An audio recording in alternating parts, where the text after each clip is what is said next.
Hey, and welcome to the Witch and the Church Lady end of October astrological update, as well as Own Your Own Power or Somebody Else Will podcast. So we have with us Fern of Wise Stars Astrology, a card carrying, wise, wonderful witch, astrologer, herbalist. And I am Lori of Astrology of Happiness, a former church lady. I worked for an international ministry and complete lover of astrology. And also, I have to use a prop here because I'm an online reputation management expert. So we come from incredibly different perspectives. And I hope it's okay for me to mention Fern that she's like a super Virgo. Any and all details will be analyzed, will be taken care of, and they'll be nailed down and just appreciated on an incredibly deep level. Plus, Fern embodies, she stays very present to as above, so below. And my background is I was known as a prophetess in church. And I have, I'll call them intuitive readings. I've prophesied to thousands of people and just had the tears running down their face because they're like, nobody knew that. And what they felt like they heard from the divine. So I'm very much tuned in, turned on, tapped in terms of, I desire to be, in terms of the divine. And I believe that we can access the divine from any number of different ways. What do you think?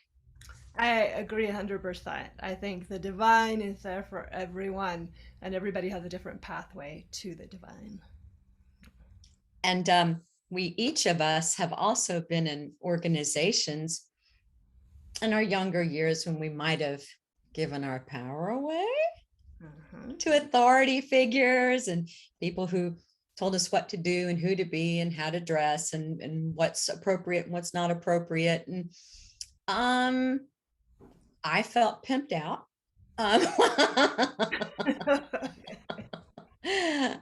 Did you? I don't know. I don't know if I would describe myself as feeling pimped out. I think I would say I felt more. We called it the schleppers. That I was put into like a schlepping role of like you have to pay your dues, you have to do this certain kind of work in order to work your way up in the power structure, and only when you do that do you get the fruits of being in that particular role. So yeah, I Ditto.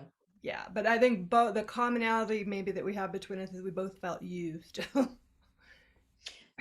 Absolutely. And in before we get to the end of October roundup, and we'll be weaving in different notes as we go.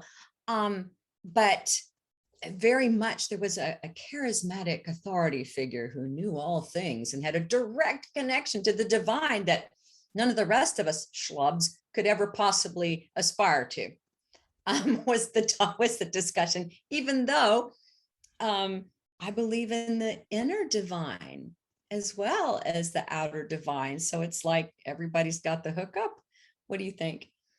Yeah, I absolutely agree. And I mean, we'll probably talk more about those when we get further into the discussion. But I know in the tradition that I went through being an apprentice and then ultimately an initiate, there was a lot of talk about you are a goddess, you do express the inner divine, but then in the actual practices of the organization, that really wasn't necessarily, the walk didn't follow the talk, I guess I could say.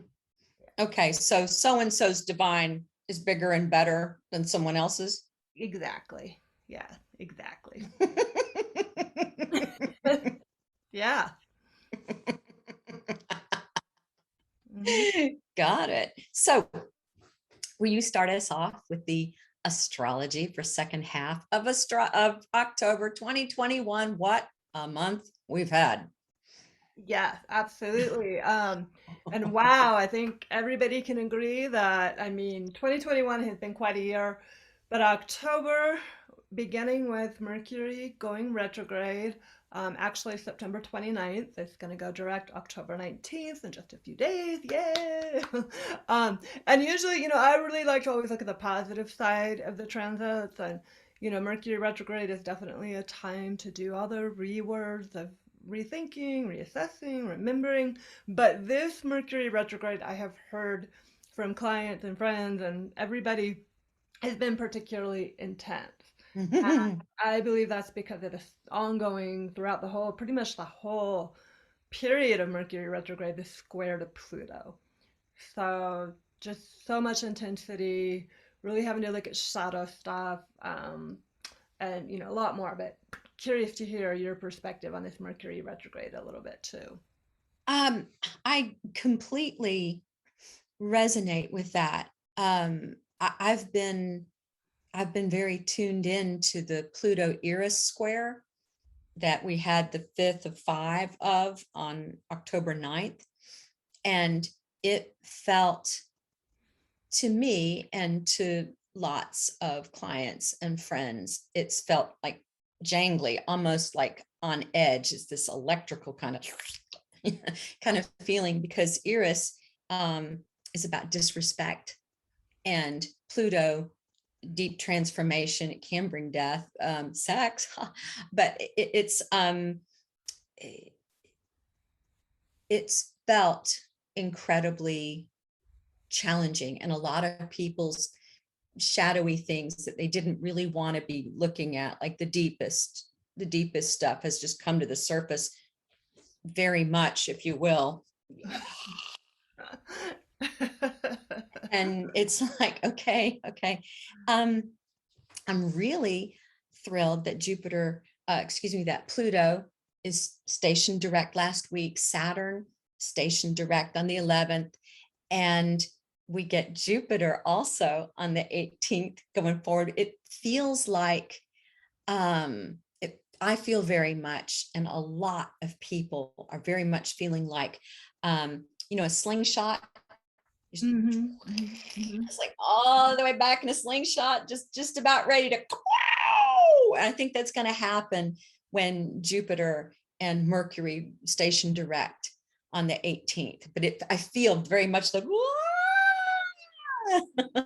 Yeah, yeah, exactly. And I just to clarify, because I think for some, in some time zones, Mercury goes direct on the 18th, and other time zones it goes direct on the 19th. So just in case people are getting confused with that, Thank uh, you.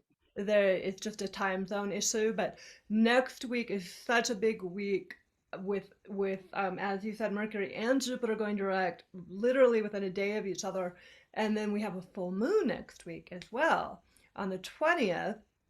That's going to be squaring Pluto, and it's also going to kind of reactivate that Mercury Pluto square, even though they're not going to be exactly um, square. So there's going to be a whole lot happening with the Sun in Libra in the last few days of Libra as we get close to Scorpio season, which is also going to happen next week, and then opposing the Moon in Aries, and both the Sun and Moon squaring Pluto, and the asteroid Eris is involved in that as well, as you mentioned.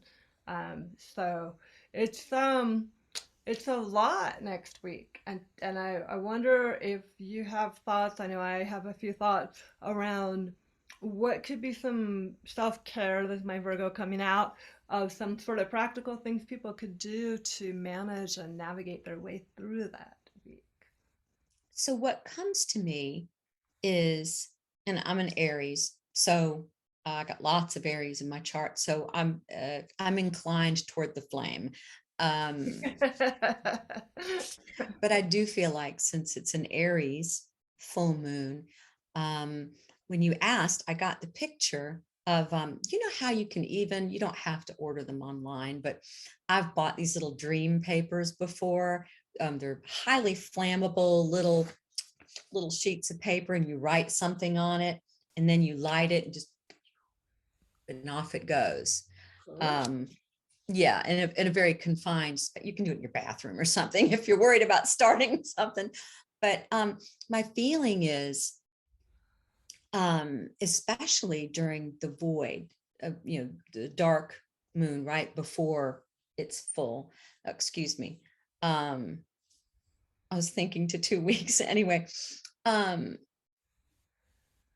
be in mind to write things down that have come up during this whole retrograde, all the deep, these things that have been stirred up, and to write them down. And then the picture I got was just lighting them on fire as an offering Hmm. to the divine. You take this over, you handle it. I just, show me what to do it through me, and just as a way of releasing it more fully.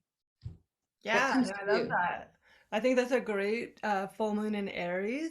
Kind of celebration, offering. I mean, the full moon has to do with that peak energy. And to me, that really resonates with lighting something on fire because you are releasing it. And so the full moon has that sense of release. Everything reaches the peak and then whoosh.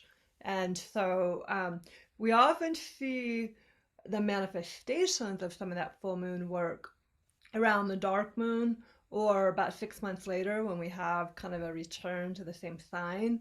So sometimes it can be more, immediate manifestation, but sometimes it takes a little bit. But I think that's a great ritual to do on the full moon. Yeah. Yay. I'm glad. I'm Yeah. glad. So what else do you see on the horizon for second half of October? I've been so focused on what's going on right now and next week. I haven't really looked ahead to the end of the month. Yeah, I've been more looking at next week, to be honest with you, too. And I think that what I do know though is that so we're gonna have all these kind of fireworks next week, and one thing I would want to add, just in terms of practices that folks might do, is just to really try to leave a lot of space in your schedule and slow down, to leave time, for both emotional and also external kind of things to happen, and give yourself some room to respond. Um, because I think there's going to be a lot of energy flying around. And so if there's practices in place to just really slow down and feel into that energy rather than just reacting to it, I think that can be really helpful. So walks in nature, exercise, getting enough sleep, all that kind of body care stuff, I think is always important, but next week I would say even more. So I've been dedicated to my yoga practice these past few months, but especially during this period of time, it helps. It helps to go in and sweat. I do the hot yoga and just sweat and get it out, leave it there. It's an offering. yeah. And I like the sweaty nature of it with the whole Aries thing. Um, the heat, I mean, what am I going to do? But yeah, and something else came. Um, I'm sure it'll come back. Oh, I wanted to ask you. So when when you brought up about the fullness and the things coming to a point and then the release, which is the full moon, I got to thinking about Pluto. Yeah. Um, and then, because sex, death, transformation, and I got to think, and buried issues, and I got to thinking about sex magic. Yeah. With that, do you think that would be a useful self-care thing? Yeah, absolutely. And especially because Aries and Libra are involved. So there is this piece of, relationship to the self and the other, and bringing in some of that powerful transformative energy of Pluto in an earth sign. So it's about the body. And even though Capricorn isn't usually associated with like sex and sensuality, Capricorn can be a very sexy sign. There's a real kind of commitment and sort of focus on Mm, sex with mm, mm, Capricorn involved. So, mm. yeah, 100%. I think that's a great use of that energy as well. To make love, not war. Exactly. Or if you feel like making war, transform it into some really, amazing sex magic. Hmm. There are worse things. There were there. Yeah, I would agree 100%. And actually, I'm glad you brought that up because I think that really paves the way for Scorpio season because Scorpio season is also happening next week. And I believe, I'm just going to pull up my little handy ephemeris to get the exact day. It always happens somewhere around October 20th, 21st. But every year it's a little bit different. This year it's happening on the 24th. So Real? Oh, wow. That's yes. but the sun goes into Scorpio on the 24th, which is Sunday of next week. So that's super interesting. And then we're going to be getting Sun square Saturn on the, looks like that would be exact on the 30th on Halloween. So, Wow. That's right. That's right. Because mhm. I'm sorry, I was remembering because I do my social shares a month in advance and I work out all the phases of the moon and what's going on. I take a look around and I remembered that. So that's an interesting time. Yeah, very interesting time. I mean, we're gonna be feeling that. And actually, I'm sorry, that wasn't Sun square Saturn. It's Sun. Well, no, it's Sun square Saturn. But then actually, we're also having. Oh no, okay, that's a few days later that the Sun will be opposing Uranus. So yeah, the Ooh. Sun is gonna be triggering that Saturn Uranus square. But that's more until November, so maybe we'll save that for our next session. Yeah, absolutely. So just to cap things off it for today in this witch and church lady, own your own power, or somebody else will. Do you have any parting thoughts for the second half of October? I guess that maybe this is a good bridge into our discussion just of our background and where we're coming from because as the sun moves into Scorpio and also with this full moon square Pluto, we're really going to be looking at issues of power. Scorpio, ruled by the planet Pluto, is sex, death, transformation. But what I always like to explain to my clients is when you're in those situations of sex and death and shared resources, which is also a Scorpio theme, there's a movement of energy. So when somebody's being born, energy is coming from the spirit world into the physical world. When somebody dies, energy is going from the physical world back into the spirit world. When you're having sex, you're exchanging energy. So in all of those times of energy exchange, power is released. So if you've Mm, ever been in the room, and I know you have, when somebody's being born, there's power. And if you've ever been in the my room when gosh, yes. somebody's dying, there's power. Mhm. So, one thing that I know, have been really having a great discussion about is this experience of owning your own power. And part of how you and I both learned about that is kind of through the hard way of being involved in organizations where we both gave up our power and then took it back. So, love Mhm. to talk about that for a moment if you want. Well, uh, well, I was brought up in a very religious family, and when I look at my South Node, which we know often indicates past life resonances. Mine is very much, I've been described as, oh, so you were a mystic on a mountaintop eating moldy brown rice. So, there's this um,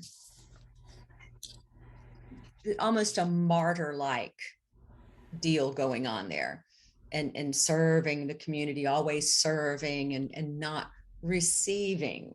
Mhm. And so I got to come in to undo that sort of programming and to be much more focused into self-care.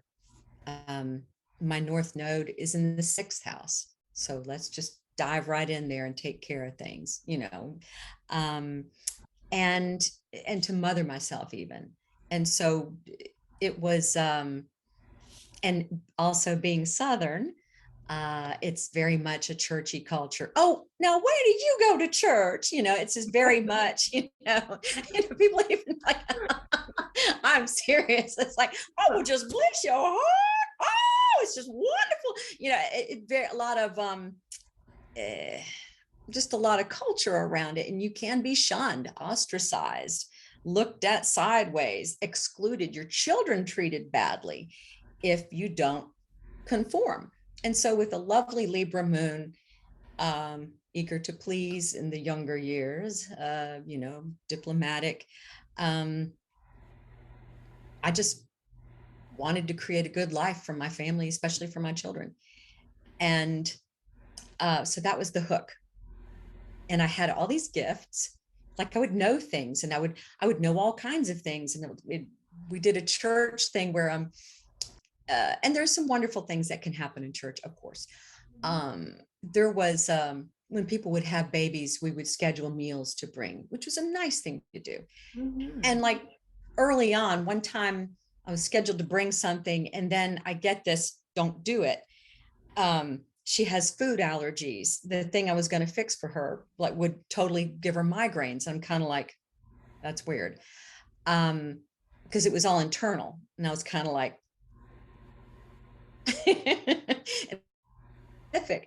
and so I was really embarrassed, but I ended up calling her. I said, look, you don't know me and I feel weird, but do you have any food allergies? And she said, oh my God, yes, I forgot to tell everybody I'm allergic to MSG. And the thing I was going to do, it was a long time ago. It had like artichoke hearts and canned chicken broth or whatever, things we ate. But, it was a church lady thing, but, and, it would have completely sent her into migraines, like serious migraines. And so, and that's when I was like, I really have to take a closer look at this. The spirit's not letting me alone with this, because I'd kind of sat on it. I mean, I would know things, but that was the first one that was really specific. And I was kind of like, I got to pay attention to this. And so I started looking at different churches where I could develop that and work with it, because in church land, it's called the gifts of the Holy Spirit. And it's like, and there's a lot of structure around who gets to and how, and some of them were good guidelines, to be honest, because it's irresponsible to just tell somebody, God told me that you're going to have 15 children and they'll all be named Bernice. That's not responsible. Or God told me you're going to be healed from everything right now. It's like, really? Those are some big words, because people take them to heart. And then you are actually creating something when you speak something over somebody, I believe. When their hearts are wide open and you speak into their lives, you better really be very grounded and centered and careful in the way you frame things, so that you're not hooking them, you're not casting something on them that isn't true. It has to be really respectful. And I did learn some very useful rules of the road for doing that. And I got to practice on thousands of people. Wow. So that was good. So what about you? Yeah, no, that's great. And I know how good you are, just from personal experience. I mean, you are like laser sharp. I mean, you get names, you get dates, you get, you are good. So, yeah, I would say that, you have an innate natural talent, but I also love your story of the training that you went through, and that opportunity to practice on so many people and kind of hone and fine tune your skill. You had some structure. You just Yes. around it. And on that note, we the cult-like organization, the international ministry I work for. It's not in my bio. But it was really cool to be in this. It was a laboratory of all these other people who were also really good at it. And wow. But I learned how to tune through my senses. And so, like, we didn't have tarot decks or anything like that, because that was the devil, but which it's not. But it's like, and so my primary gift was visioning. I would get visions of things, and you know, or I'd feel it in my body, like I just sense, or you know, a lightness, or or you know, it started very primary, and then I would just get these visions about things, and I would ask, I said, well, give me a picture, please give me a picture of what's going on. Boom, there's the picture. And then other people, though, were stronger in terms of auditory, or even smell or taste, and just seeing open-eyed visions with symbols over people.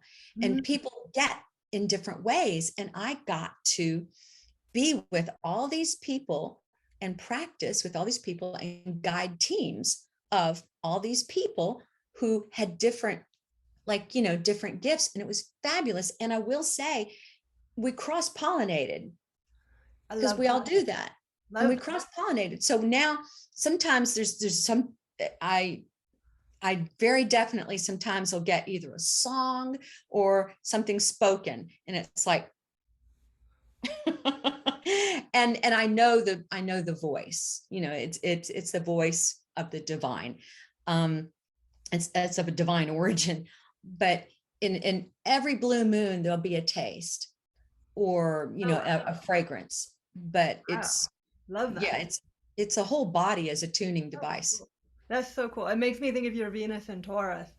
I was also thinking, God, it sounds like a Christian Hogwarts school, kind of. It's I like, love that. I love that. I love that. Only Voldemort was, oh, sorry. But anyway. that's great. That's great. Oh my God. Um, okay, well, so to share my story with you, which is Please. very different. I find it so funny we kind of have come and met in this way, kind of full circle, because um, I was born and raised in Northern California, and spent the early part of my years in San Francisco, with a mother who was very bohemian. She was a poet, and you know, sent me to kind of a hippie school, and I grew up with a lot of freedom and creativity, but not a whole lot of structure. And so, and the other funny thing, I know we probably talked about this before at some point, but you and I both have North Node in the sixth house in a water sign. I think yours is Cancer and mine is Pisces. Is that right? Yes. Yeah, yeah. North Node in six. Mine's at 6 degrees of Cancer. Yeah, North Node in the sixth. Yeah, okay, yours is 6 degrees of Cancer. I've got North Node in the sixth at 21 degrees of Pisces. So, Wow. yeah, super interesting.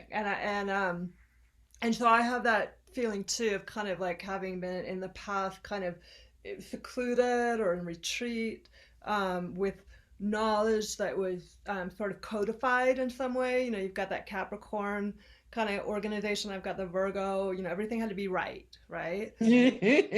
Like a healer, but I had to be right or else kind of thing. And then, you know, coming into the sixth house, Pisces, kind of like opening up my heart, my spirit, and, you know, bringing it into the day to day.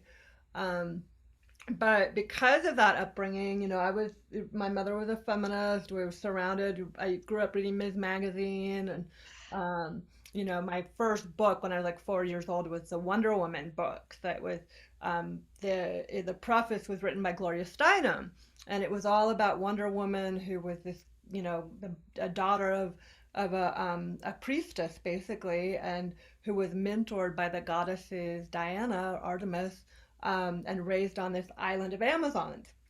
So that was like my early kind of archetypal Wow. influence. So Wow. naturally, when I got to college, I found this book, The Spiral Dance, written by the famous witch Starhawk. And it was like, oh wow, this like speaks to me. Like there really are witches, you know. You can actually be a witch. You can do spells, you know, all the stuff that I'd kind of grown up in my imagination fantasizing about. So I got very involved in the organization. I'll just name it Reclaiming, which is also a cult. Like I wouldn't call it a full-on cult, but it definitely has cult-like tendencies. So you didn't shave your head? No, no. Okay, me neither. Some Okay. people did. Some people did. And the ethics or the foundation that community arose from was anarchist politics. And so it's kind of like, everybody is up, you make your own rules, it's up to you how you want to do things. There's not rules, no structure. It's all consensus based. So you meet for hours hashing out things so that everybody supposedly would agree. So there was a lot of talk about you are your own, best sort of inner goddess, making up your own decisions and stuff.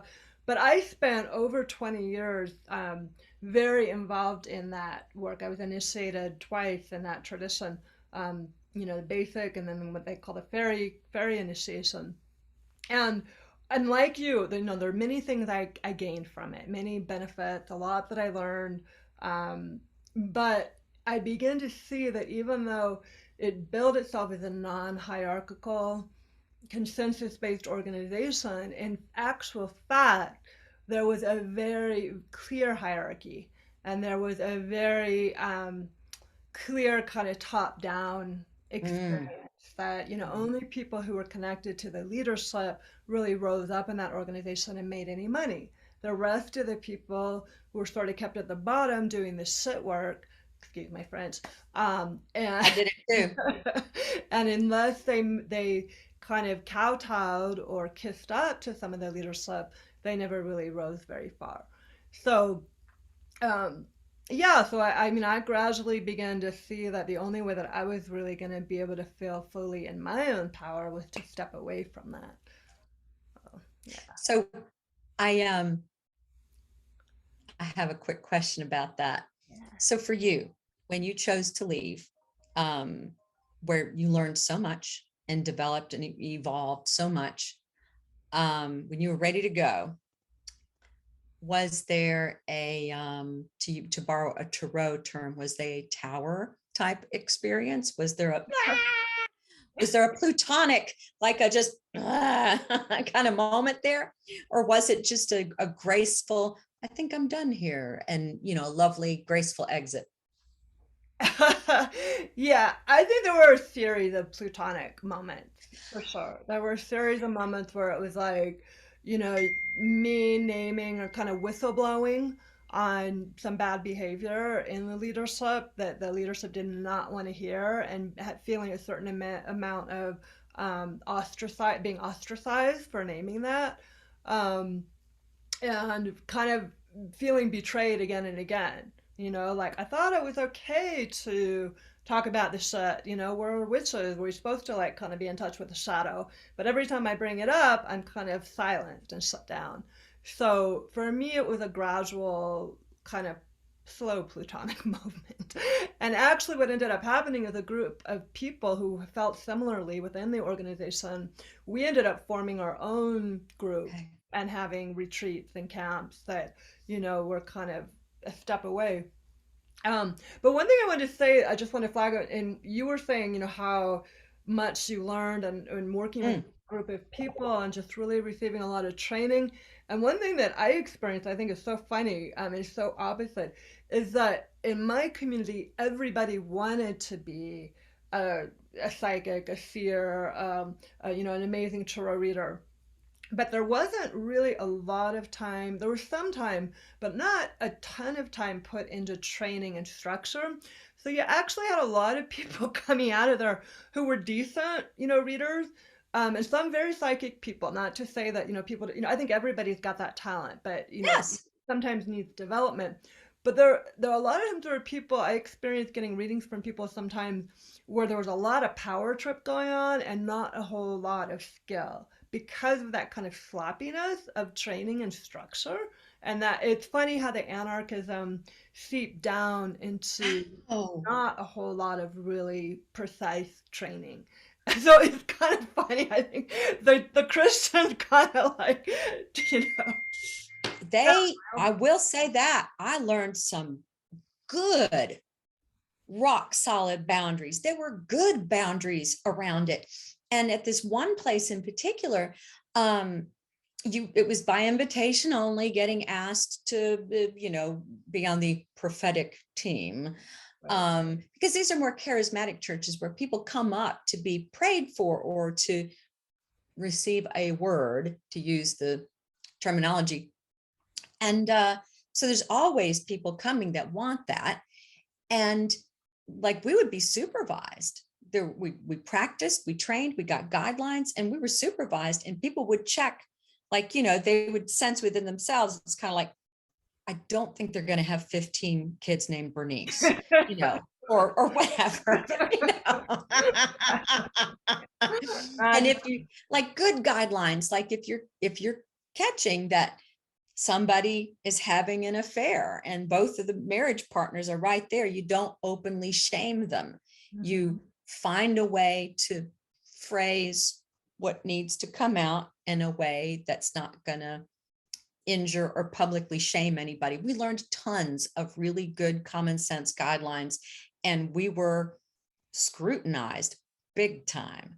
Wow. And so I do appreciate that. I very much, because I thought that everybody who owned being psychic, prophetic, intuitive, whatever we're calling it today, I thought I projected my own training and standards and experiences. It's like, no, actually a lot of people, they might just get a bright idea and run with it. And it's like, you got to check yourself. Yeah, no, I mean, I think in my community, and again, there's a lot of positives I did get from it, growing, I was young and there was a lot of good influences, but there was definitely a sloppy nature, particularly to that kind of stuff. It's like, sure, anybody can read tarot, just go say what's on your mind, And it's not, we had some boundaries, we create sacred space, we cast a circle, we'd invite the elements in, and I think that sets up a ritual boundary and calling on your allies. But in terms of like, giving guidance to somebody and phrasing it in a way that's not going to be hurtful, no, we kind of had to make that up on our own. And there was, maybe a little bit of advice on that, but there was no oversight. There was no like, let me listen into a reading and see how you're giving, and then you kind of like go to the next level kind of thing.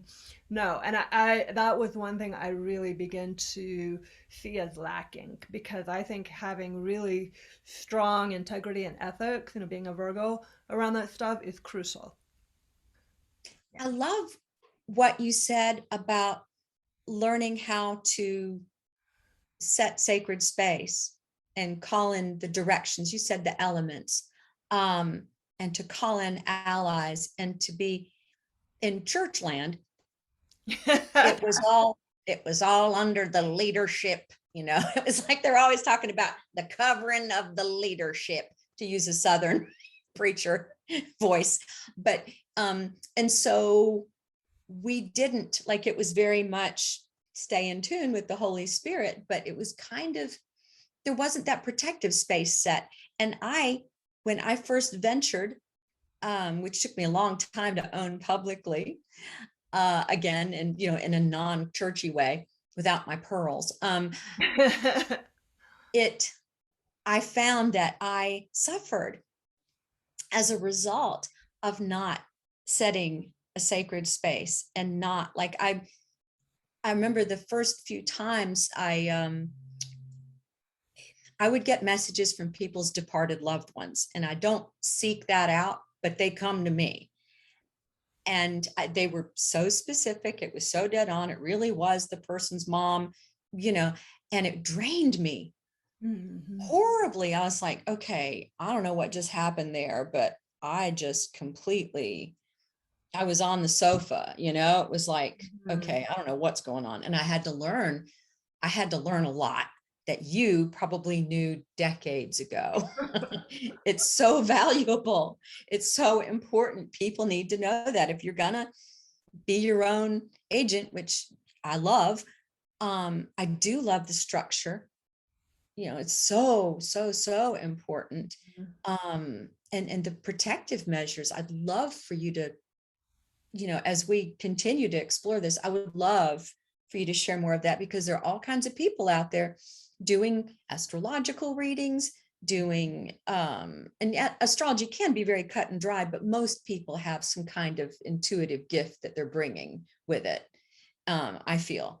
And there are all these people who are doing this, and it's like, and maybe this is my old church lady coming out, but I know you, as for me, I absolutely have limits on what I'm going to open to and how I'm going to open to it. Thank you very much. Yeah. Like I am just, rock solid about that as much as possible.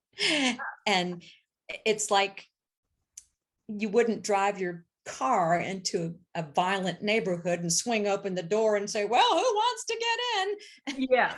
Yeah. Yeah. No, you want to be um you want to be really mindful and I think cautious and protective in a loving way, about creating that kind of sacred space. I 100% agree with you. You don't want to open the door and let every spirit who decides they want to, say something to you come in. And so that may be a good topic for our next. I Um, love that. Ooh, and it's so perfect for Scorpio. It's so perfect for Scorpio season. Would you treat us with, like, I've got my things I do, but you could offer a ton of really spot on perspectives about how do you set your space? How do you clear it when you're done? Like all those things. Yeah, yeah, absolutely. Well, we will be talking more, I think, in Yes. Scorpio season about how to have a relationship with the spirits that is mutually satisfying, doesn't drain from one way or the other. Um, but I think that's it for today. Yes. This Okay. has been so exciting, so wonderful. Thank you for joining us Yeah. with The Witch and the Church Lady. Own your own power, or someone else will. End of October um, forecast. So please stay tuned to both of our channels, Wise Stars Astrology, Astrology of Happiness. And we're going to have first half of November coming to you with lots of witchy poo and kind of, like prophetess church lady in terms of tuning into your own divine wisdom and how to deliver words. Are we good? All right. Mwah. Bye, y'all. Bye.